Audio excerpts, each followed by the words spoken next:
নমস্কার। ঠাকুরমা স্বামীজি গুরুদেবের শ্রীচরণে প্রণাম জানাই। স্বামী সোমেশ্বরানন্দ মহারাজের লেখা থেকে কিছুটা অংশ পড়ে শোনাচ্ছি। জপ ধ্যান করতে ইচ্ছে না হলে কি করব? ঠাকুর ঘরে ফটোর সামনে বসে ঠাকুরের সঙ্গে গল্প করো। যা ইচ্ছে হয় তাই গল্প করো। তোমার সমস্যার কথা বলো।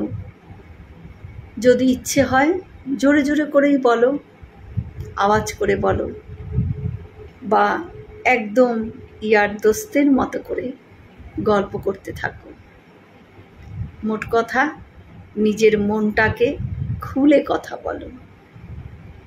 অনেক সময় আমরা ঘরে একা একা থাকি, ভালো লাগে না তখন।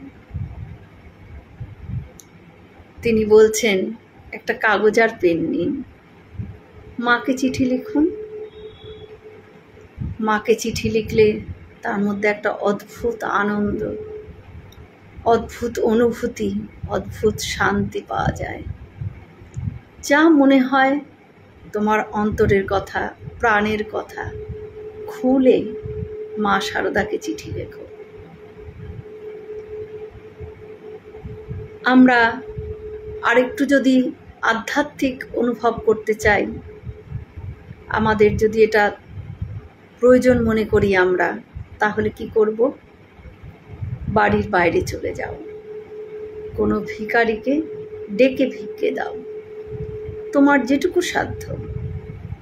ভাবতে থাকো যে ভিখারিটি ছদ্মবেশে ভিক্ষা নিচ্ছে তোমার কাছে। যখন মনে দুঃখ হবে, একটা চাপা বেদনা আসবে, তখন সেই গানটা, পথের ক্লান্তি ভুলে স্নেহ ভরা কোলে তব, মা গো বলো কবে শীতল হব। সেই গানটি চালিয়ে দাও। শ্রী শ্রী মায়ের ফটোর দিকে তাকিয়ে থাকো। করে একবার দেখো, তোমার সমস্যার সমাধান হবেই হবে, এবং তোমার মন ভালো হতে বাধ্য হবে। ঠাকুর বলছেন, বেশি খেও না, আর সূচিবাই একদম ছেড়ে দাও। সূচিবাইগ্রস্ত মানুষ বেশি দূর যেতে পারে না, কেননা তাদের মনটাই তো অশুদ্ধ থাকে। সর্বদা একটা অশুচি ভাব তাদের মনের মধ্যে থাকে। তাই তাদের মধ্যে ঈশ্বরের চিন্তা ভাবনা ঢোকানো বড় কঠিন কাজ। জয় শ্রী রামকৃষ্ণ।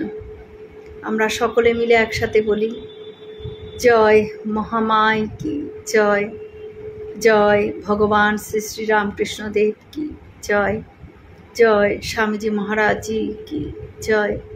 হয়তো অনেক ভুল ত্রুটি হলো, ঠাকুর যেন আমায় ক্ষমা করে দেন।